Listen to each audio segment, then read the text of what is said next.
because that conversation is still valid because those three left that much of a legacy on hip hop. And I think it comes down to footprints. When you're talking about what footprints do you leave, and how deep are the indents of those footprints. And I think that when you compare even directly Rakim and Biggie's footprints, it's not only that they're less, but they're also footprints of one or two shoes. With Biggie, you get your content about drugs in the streets, your content about ladies, and except for a song here or there where he showed off his storytelling prowess, which arguably is some of the best ever, it's still pretty much just about those two pairs of shoes, streets and the women's and the blinging. And as skilled as Biggie was lyrically, he didn't push his content beyond those sub factors of what are you really bringing with the meat of your words. But Rakim opened up content in a way that no MC ever had before and very few have since, with the level of skill, with the level of innovation like never seen before. Plus, those albums with Eric B as an MC, he's a soloist on those albums, and those albums has solid hits on them. You know, songs that were the main songs being played on the radio at the time, some of the top songs, as well as some of the songs that still stand the test of time. So even though he wasn't in an era where it was more commercial, he still, you know, had an effect on that aspect of things as well. So you pair that with the content, with the innovation, with the skill, he leaves more footprints of varying kind of shoes than just the one and the two that Biggie rocked on. And then that fifth bullet point is the content. Like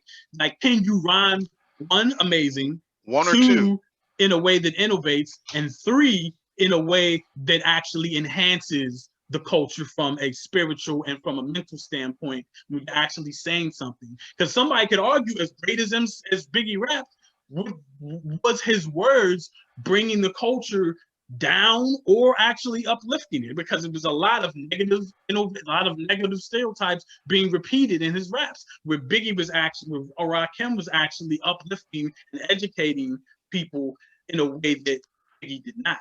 So, I mean, don't make educating the face 20 people, educating 20 people is much different than influencing and introducing hip hop to 2000. Are you serious? All right, see, now that's my are you serious though? Well, one second, Leviathan. Let me get Ray's on. Wait. My last bullet point though is that it's my fifth rather is that to say that Biggie had significantly less influence than Rakim is not true, because so many people got into the 5% ideology, got into reading, got into spirituality, even knew about the Nation of Islam, let alone joined it, because of things that Rakim said in his verses. What did Biggie influence people to do? Sell drugs and say it was okay? I'm just out here trying to make some money for my daughter. One second, Leviathan. Poison in the damn community is what you're doing. One second, Leviathan. Rapping really good about it. Let me get Ray's comeback to that. He had something to say. I want to hear. Ain't no comeback to fucking 3 books of conversation, bro. Rakim, like we supposed to do this point by point. You think I'm going to reply to 13 different paragraphs worth of shit? Hey man, it's called a good argument. And then okay, go ahead. No, go ahead, Leviathan. No, I'm done. I'm done. You're done? That was my fifth. Okay, so let me explain. Let me reply to maybe one or two of those 18 different points. They talked about different things. Rakim, I believe the influence that he's talking about only applied to the Black community. That's one. I think what Biggie was bringing was a boss mentality to the world. That's why he was received different, because he was able to get to different people that didn't have to be 5%er in order to get it. Didn't have to be talking with brother Flaze Fla or brother Allah on the fucking roof in order to fucking get their point across. Like that's within the Black community. If we're only talking about the Black community and those are the only people that matter, which in my other, in my other realm of consciousness, yeah, I don't care about anybody. Right, I get that, right? But if we're talking here on YouTube where there's anybody that can tune in and anybody can fucking watch this video or like it or comment, we're talking about peoples from different cultures that Biggie reached, not just with you know, drug dealing and this is a drug dealer's life to be cool. I think what he presented was a boss mentality where somebody could put on hypnotize on the way to a board meeting, as opposed to being Jesus, Jesus Allah, third eye in the middle of our forehead, double shades and glasses at the same time type of culture. Yeah, that's good for you. But that's catered to just like people like you. I'm talking about the influence of the whole world who said, okay, I'm gonna buy a fucking Biggie album and go and kill this cheerleading competition because I'm in the mindset of this is my fucking world.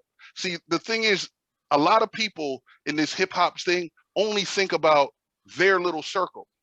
If you have your little circle and that shit applies to you, then it's the greatest shit of all time. But at some point or another, we have to walk into the real world and acknowledge that there's a whole gambit of different type of people that can get something from your music.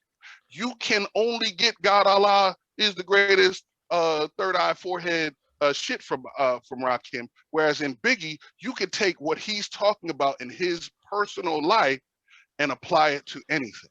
Okay, so let me go right here. I just feel like Rakim was talking about things that people needed to learn. It was presenting what's the name of this podcast, it was brother? presenting black people. Are you serious? Because are you serious? Are you serious? Are you serious? Are you serious, right? Are you serious?